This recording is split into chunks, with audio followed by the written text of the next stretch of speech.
आपके लिए मैं नमाज नहीं छोड़ता, पढ़ूंगा मैं। वैसे मुझ पे जुम्मा लगता नहीं है, मैं भी सफर में हूँ।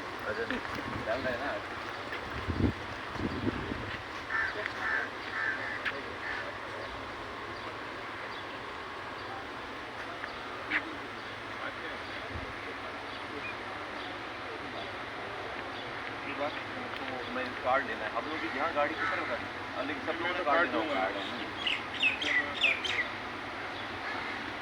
अब असेंबली जा रहे हैं, एक आदमी चले।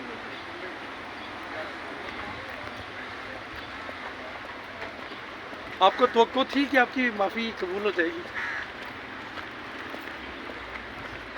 ये उम्मीद थी मुस्तफा कमाल भाई? देखो पीछे टकरा मत जाना, मुझे उम्मीद है कि टकरा जाओगे आप। नहीं, एक जुमला इस वक्त बनता था फौरी अदालत के पास जाते, हमें पता सारा प्रेशर कन्वर्ट हुआ मीडिया पे।